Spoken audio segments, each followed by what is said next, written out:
Today, a special treat on Hindsight Hurts. Pastor Chris from our church is speaking to us with some guidance and words of comfort, at least to me and Rhonda. Can't wait to have him join us.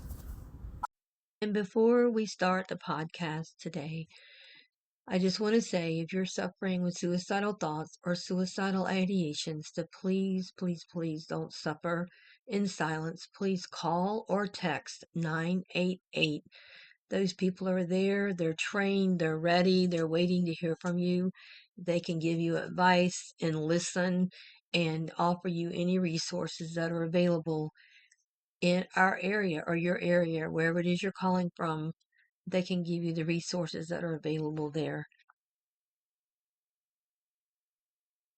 On today's episode, I'm speaking with my pastor, Brother Chris, who's been our pastor for 25 years.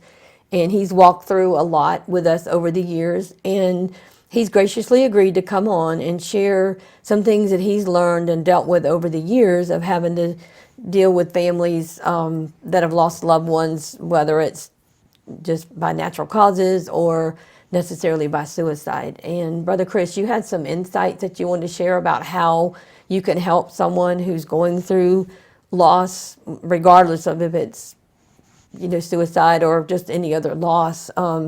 So what things have you come up with or that you've learned over the years of dealing, or not dealing with, but working with families and helping them out and everything? Yeah, thanks for allowing me to, it's a privilege and an honor to be with you, Rhonda, to talk about some of these tough things. One thing that I've discovered as a pastor, it can't be just the work of the pastor. It takes everybody to help out. And I have found, even as a pastor, there's always a sense of dread because after all of these years, and you mentioned 25 years and 35 in ministry, you still feel like you don't know if you have the resources to be able to help. And especially when you get that phone call like you called that day, nothing can prepare anybody for that phone call that you get. And you immediately kick into gear. And I think it's human nature to say, now I have to have all the right answers, or I have to have all of these things to say and all of that. And I've found through the years, there's some principles that God has shown me. I think it would be very beneficial for anybody that caregivers, because I don't know what you found through this time. There are some people that kick into gear and they automatically have that opportunity to be able to help. They instinctively know. There are other people that will avoid you. And I don't know if you experience that, where people will avoid, and it may be hurtful to a family that's grieving, but maybe it's because that person doesn't know what to say or doesn't know what to do. And so hopefully some of these points will help out. Does that sound like, your experience, that sometimes people just don't know what to say or they don't know what to do? I think so. So far, we haven't had anybody avoid us where, Yeah. I've seen them turn and go the other way or Yeah. anything like that. But I can see that sometimes they may be a little uncomfortable Yeah. talking, but then there have been other people who seem like a natural, like you're saying. Yeah. They just seem to kick right in gear and genuinely concerned. And for the most part, we've gotten hugs and told that they love us and if there's anything they can do to help, and that they're praying for us, which Yeah. has been tremendously helpful. Yeah. And I know, Rhonda, we've talked about this too, and this is sort of an aside before I get into some of the things that I've learned throughout the years, that grief is not, it doesn't come in a linear fashion. So, I mean, it's like one big garbled up bowl of spaghetti. And, they give you the stages of grief. You start with shock and denial, and, you've heard these before, anger and guilt, and, where people will bargain. I don't, if only, or what ifs, dealing with the what ifs. Oh, yeah. Depression, I mean, it's a very real thing. And we find in the scriptures, especially in the Psalms, that people dealt with, depression. How am I going to deal with this? And then eventually turning to the Lord and saying, but in you I trust. And then, then there's that, upward turn, some call it, or acceptance, where you say, I have a rebirth of hope. But I will tell you, if life could only work in a linear fashion like that, and one emotion could come in, that'd be one thing. But it's one big garbled up mess sometimes.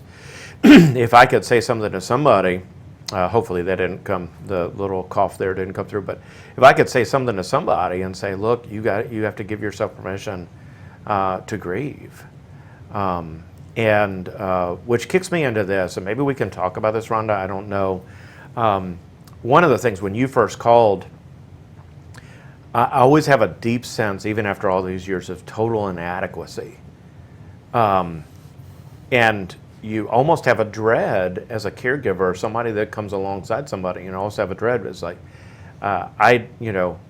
we tend to personalize it and put it on ourselves, but really it's not us, it's the people that we're helping. They're really the ones that are going through it. You guys, you and Mike and all of the family, you were the ones that were going through it. And so you have to work past those feelings of inadequacy or, giving the right answers, and knowing that the greatest thing that you can offer is offering your presence, just being there. Yes. Which leads me to my next thing. Sometimes we feel like in that inadequacy, that we have to say something. Yeah. And you've probably been on the other end of that too, where you said, I don't know what I'm going to say to them. And then all of a sudden it's like, usually foot and mouth happens there. Oh, always. Most of the time, yeah. Yeah. Like saying things like, God has a plan. We know he has a plan, Yeah. but I'm not sure at that exact moment that things happen. Or everything happens for a reason, Or in your testimony, as has already been shared on your podcast last week, that, Romans 8:28, when somebody quotes that, all things work together for good to those who love God and called according to his purpose, that sounds great, but when you're trying to make sense of everything, you don't see that. And we have to give permission for people to work through that. Yeah, we definitely don't see it. And even 9 months in, or almost 9 months in, we still don't see it. I know he has a plan. I know he's working things that I don't see and that I don't understand. And I know he is, and I trust him fully. Some days it's really hard. I did want to comment on the emotions thing, or the steps of grief that you were talking about. Some days you go through all of them in one day. Absolutely. It's not even necessarily over a period of time. And, and some of them you don't hit at all. So there's a few that I haven't gone through at all that I'm aware of, but I don't know if they'll come. My understanding is you don't necessarily go through all of them, Yeah, everybody grieves differently.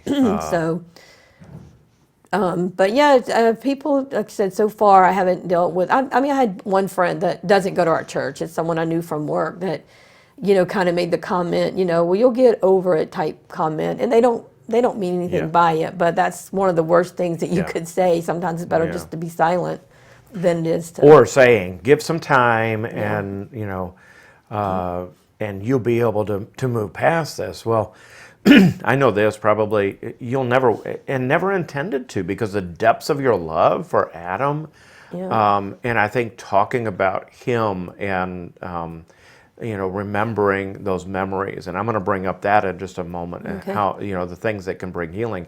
By the way, one of the things I didn't mention, sometimes offering your presence, there's good scriptural principles that you can use, like Romans 12:15, rejoice with those who rejoice, and weep with those who weep. Yeah.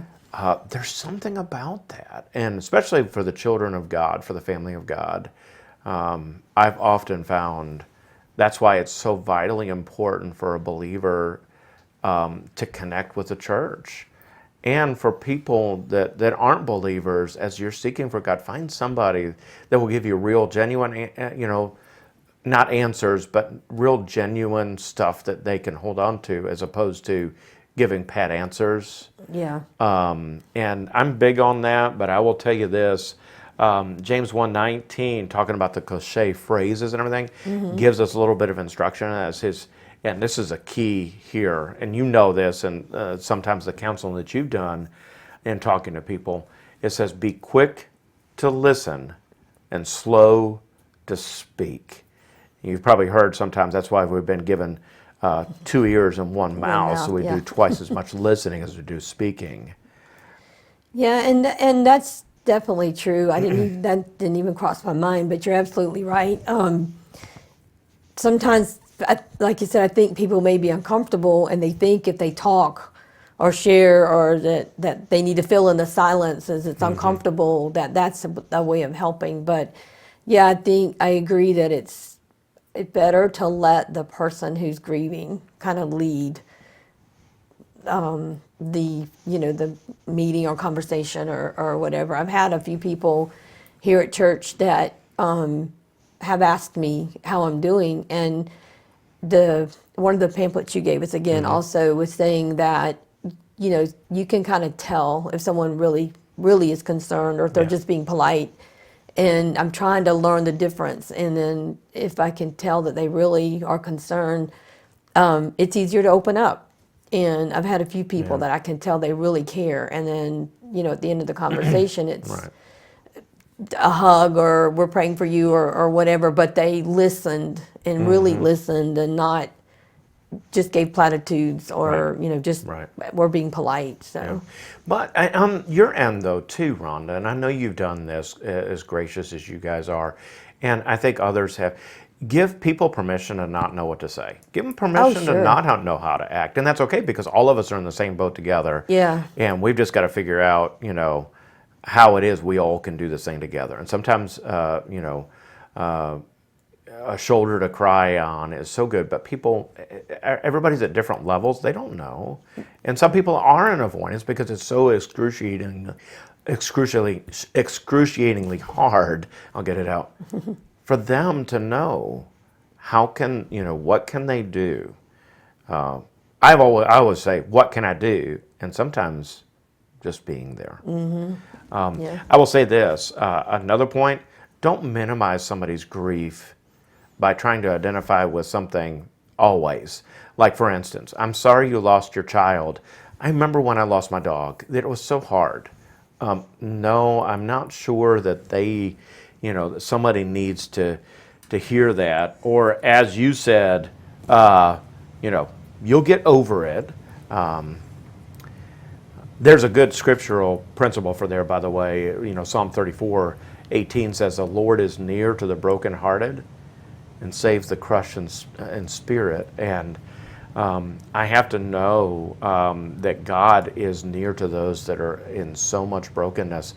I can't convince that of somebody. That's going to have to be something that they have to discover and they have to work through. It's not an uncommon thing for us as human beings to doubt. And I think I've said this to you guys as well, that when you go through that time, ask God the tough questions. He already knows you have them in your heart. yeah.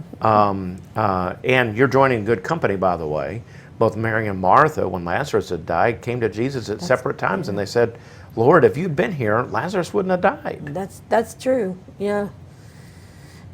Yeah, I know he's there again because, like I stated in my testimony last week, I believe the Bible word for word. I don't have any doubts. There's no doubt at all in his word. And even since Adam's passing, I have thought that I need to go back to the volunteering that I was doing, but I just feel, I don't want to say in my soul, but in my heart, a hesitancy.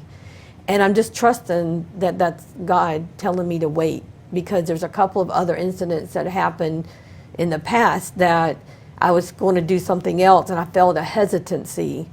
And then Adam passed. And I realized I'd have been in the middle of trying to do something else and I would have had to stop or maybe never gotten back to it. So I know God's still there, and I feel like in those ways, if that makes any sense, that him holding me back and saying, no, don't do that, not yet, it's not time. And then Mike got diagnosed with cancer. So I just feel like he is there for sure. I know he's there. And there are just so many things that happen in like I said, with the Paul David Tripp book, the days that I read some of those passages were so pertinent to where I was at on that day, at that moment. And I just feel like, God wrote that book. I had that gentleman write that book, and that date was what I needed on that date. And it's just amazing to see. Yeah, for God to do his work. But you know what I've seen in you, Rhonda, though, is, so you haven't gone back to some of those areas that, and there's been a hesitancy with that. But I've seen God doing new things in you, You've not been inactive. Number one, I will tell you, the most important relationship that you have, behind Christ, your relationship with Christ is first, but your relationship to your spouse is up there, and it's right there, and you have to have that important. And you and Mike have been taking care of each other. You've been ministering to each other, and sometimes you've been crying with each other, saying, yeah. I don't know what in the world we're going to do. Yeah. And that's okay. I mean, sometimes we think, I have to be saving the world, and sometimes you have to take care of your home. And that's not a bad thing. But I've seen God doing new things in you. And I'm not saying that you're not going to go back to some of those things that you've been doing, but at the same time, God's opened up new avenues for you, even in your brokenness. And we talked about this in your testimony last week, that even in your brokenness, God is using you guys to minister, even though you don't feel, some days I can guarantee you feel like crawling up in a corner in a ball and saying, I just want to let the world pass us by. Does that make sense? Oh yeah, absolutely. No, absolutely. Yeah. Yeah. How about this one? We have to realize that finding that hope again is not going to be it's not a quick fix. And I've encouraged you along and along. Don't believe the lie. If you have great faith, you'll never have doubt and you'll never struggle with these emotions. You're a human being, and by the way, one of the things that I had heard somebody had mentioned, and it was Tony that mentioned it, heard it at a funeral, and I've actually come back to this a lot since she mentioned that, and that's just because you're grieving, and doubting and all those things doesn't mean a lack of faith. It means a depth of love that you had for Adam. Yeah. But you have to understand too, it's, finding that hope again is not a quick fix. I think it's important and a good thing for caregivers as well. Somebody avoiding the quick fix, trying to fix somebody, and spiritualizing everything too quickly to say, hey, I guess maybe what I'm trying to say is offer the reminder that God walks with them in their pain, even when life doesn't make sense. If that makes sense. Psalm 23, yea, though I walk through the valley of the shadow of death, I will fear no evil, for you are with me. And to me, I have to be willing to not try to fix somebody, but just let them know. Just know this, when you don't see it, God's with you. That's true. That's true. And like I said, I do see it, but I don't always see it every day, or when I'm in the mode of wanting to curl up in a ball and not not be an adult that day. It's harder to see. It's harder to see him working. Yeah. Some of us are fixers and some of us are compassionate, compassionate, a little bit more on the compassionate side. I lean toward the more compassionate side, probably because of my life. I'm not a fixer. When I'm going through stuff in my life, I do want to curl up in a ball. I want to have a pity party, and I don't want anybody fixing me.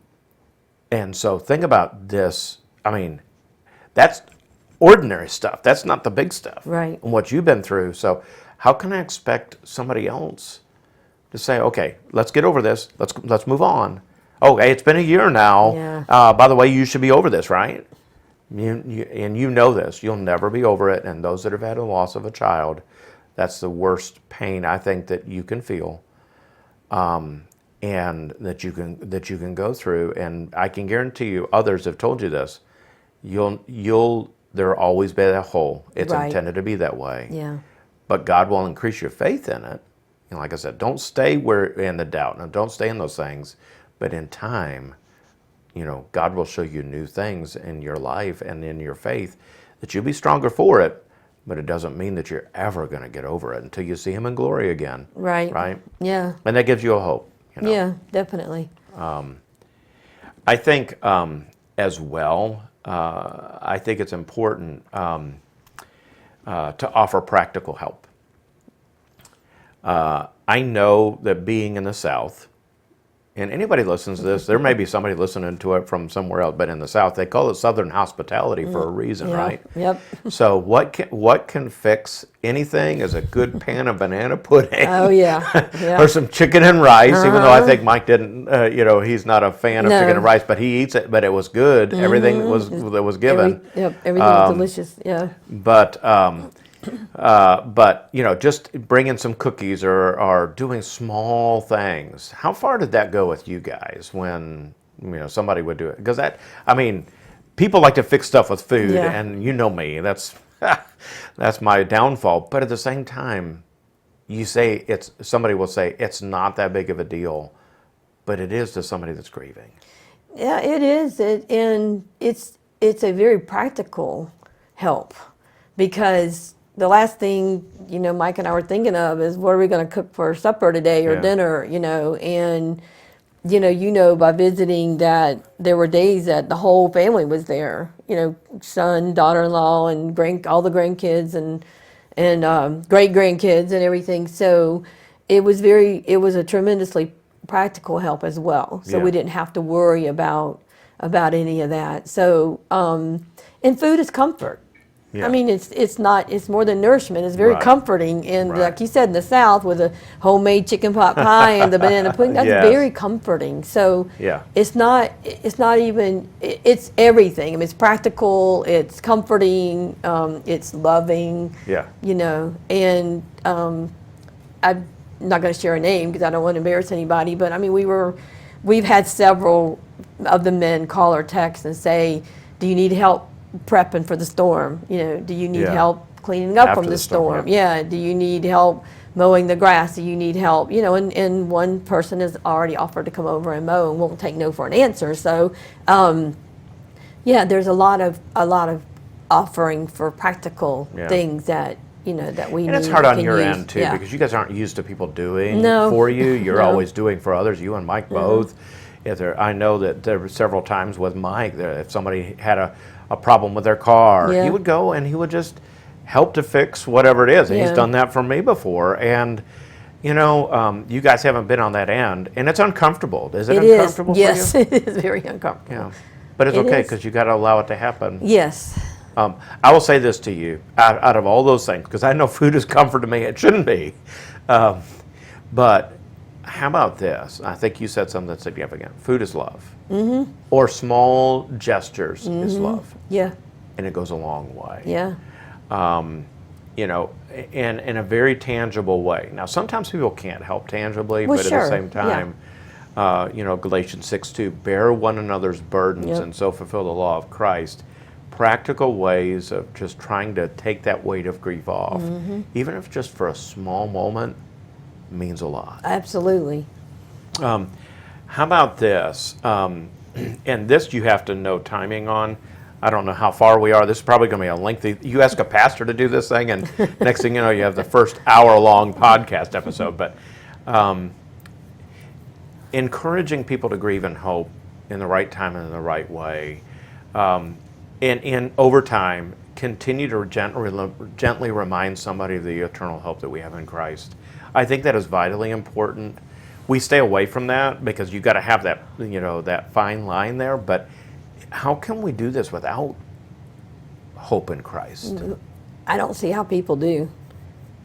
I don't. I mean, I know that we wouldn't be where we are if it wasn't for our foundation and the prayers, like you said, of people lifting us up that may not be able to tangibly bring food, which is perfectly fine. The right. prayers just are tremendously helpful, and we know they're there. I just know they're there because there's comfort, Yeah. even when in the grief. There's comfort. Well, 1 Thessalonians 4 and 13 says, we don't want you to be ignorant, brethren, concerning those who are asleep. And there was a phrase there that Paul used. He said that you may not grieve as those who do not have hope. That grief is very real, and you know this. We've talked about this. You have to walk through that. You can't avoid it. Yeah. It's very harmful for you to avoid it, Yeah. for you to say, I have to be somewhere at this point in time. You don't. As you said, it's mixed up. It is not one emotion at a time, but having that hope for eternity, You have to, even as human beings, we're citizens of heaven as children of God, and we have to understand that God has a bigger plan. We don't understand it, we don't see it, but we have to know that I am limited in my understanding. So God, I have to trust you in that, and I have to find hope in that. Yeah. And And the hope that, we'll see Adam someday. Yeah. And, we have that hope as well. So that's comforting as well. yeah. And that has to be. I mean, what else? I always say when people are doubting God or angry at God or whatever, that's a very lonely place as a child of God, because the place that you want to draw to. I always think that, those words keep coming back to me. Where are we going to go? You have the words of life. Right. And so, and I think it's important in that fact that everybody processes their grief differently. And we talked about this earlier before we went on the air, that some cling to God immediately, and others struggle with their feelings of abandonment and their feelings of doubt. And you got to give space in people's lives for their faith to grow stronger. Sometimes to be tested, to bring out that refining work that only God can do. And you got to avoid pressuring people to everybody fit that same mold. Right. What's wrong with you? Your faith must not be very strong. And wait a second, I'm about to lose it here. Right. Yeah. You have a memory of small things. Remember we talked a long time ago about small things. Small things can sometimes hurt because you look at something and you remember Adam. Oh. And you just have a fit because, oh my goodness, I didn't need that today. Right. But equally in the same way, those small things have a way of reminding you of God's goodness too. Yes. So I just have a couple of other things. Number one, the power of prayer. Pray often for people. Pray with them. Pray for them. Keep reminding them that you're praying. And really mean it. I Yes. mean, really pray for them. Don't just say you're praying for them, but really mean it. Prayers, it's not just a wishful thinking thing. Our prayers are very real. And they're, you're coming before the throne of grace on behalf of somebody else, and there's great power in that. Have you ever had a chance where you were like, people said they were praying, and I really felt, you've probably heard people say, I really could feel those prayers. Yeah. And I know we have to guard our emotions on that but I know that the Holy Spirit of God is inside of us. We know that He is there working in ways. Romans 8:26. Even when we don't have the right words to pray for, He intercedes for us in groanings and things that we don't even begin to comprehend. And I've definitely been there Yeah. a lot in the groaning. Just I'm like, God, I don't even know what to say. Yeah. I don't know what to, and my Holy Spirit just take it to God for me, Yeah. because I don't know what to pray or what to say. So yeah. Yeah. And one more point, by the way, and hopefully I haven't dominated this conversation too much, no. but be available long term. Don't just say, I'm going to be there for you, and then drop them like a hot potato. We're all guilty of that. Oh, absolutely. But everybody has lives. Everybody's busy. Everybody has things they have to do. So Yeah. it does. As a pastor, Yeah. I found too, it's hard to keep everything in my mind and in my heart, even though I do the best. You write down stuff. But when you move from one tragedy to another tragedy, I've got to be careful not to forget the people that are going through things that are past hurts and things, and still dealing with the current things that are going on in people's lives. If we do it right, there's more than enough ministry for all of us. Yes. It's too much. That's why we have to pray for laborers. Yeah, It's an true. all-in effort for all of us as the church to be able to do what we're doing. But make it clear to people that you're going to be there for the long term, even in weeks and months and years. And now, I will tell you this. I'm not very good at this, writing notes. People can't read anything I write anyway. But and even I'm the world's worst, and you probably know this, of texting. Somebody will text me, and days later it's like, oh, wait, I got to respond back to that text. But I think it's important for us to check in periodically, to remember anniversaries, to remember birthdays.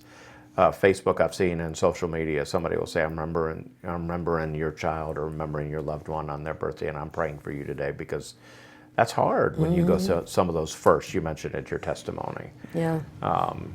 1 Corinthians 12:26, if one member suffers, all suffer together.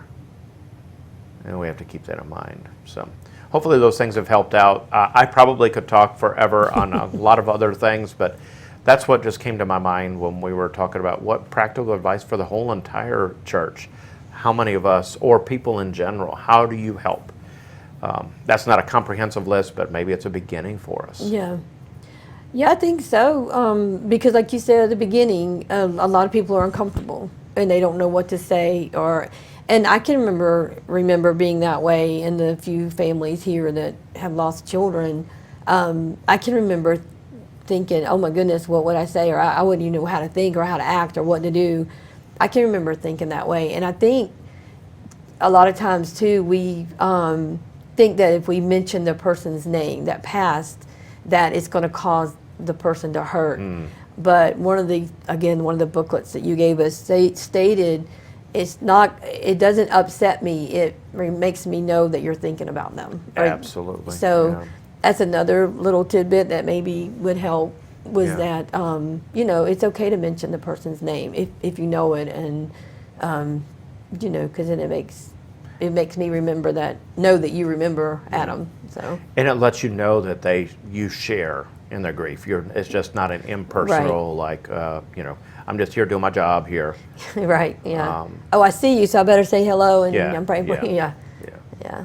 So, no, I really appreciate taking your time, and I think it's a lot of good information that from someone who's walked through it a lot, like I said, with different families over the years. And I'm sure you've learned a lot over the years and learned probably what not to do, well as You're so right. Yeah. That's what I've learned more than anything, Yeah. what not to do, when to not put your foot in your mouth, or, stay out of the way and let God do his work. Yeah, and as well know? as what to do. So Yeah. thank you, and I'm sure this will help lots of people who are listening and may know someone who's grieving, and that may help them not put their foot in their mouth as Yeah. they move forward. Yeah. So thank you, Brother Chris. I appreciate it. All right.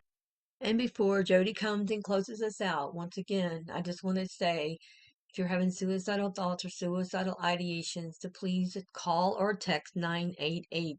Don't suffer in silence. Don't wait. Don't hesitate.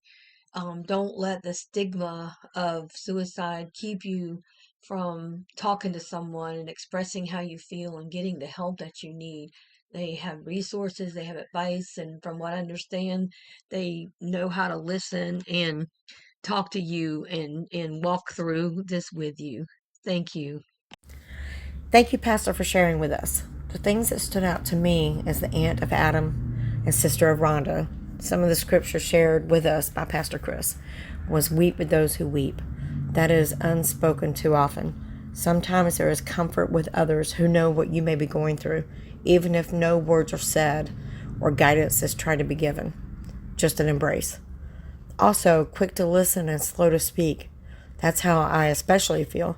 I cannot relate to what my sister is going through.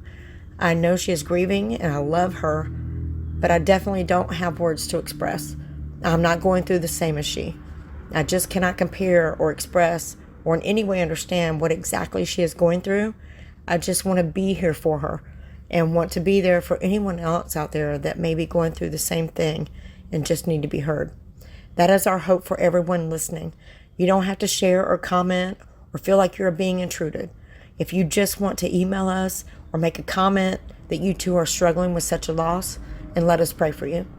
You can remain anonymous and say nothing at all, but you need prayer for the struggle you may have, whatever it may be. I think and hope and pray that this podcast has helped my sister, even if just a little, and that is our hope for all of you too.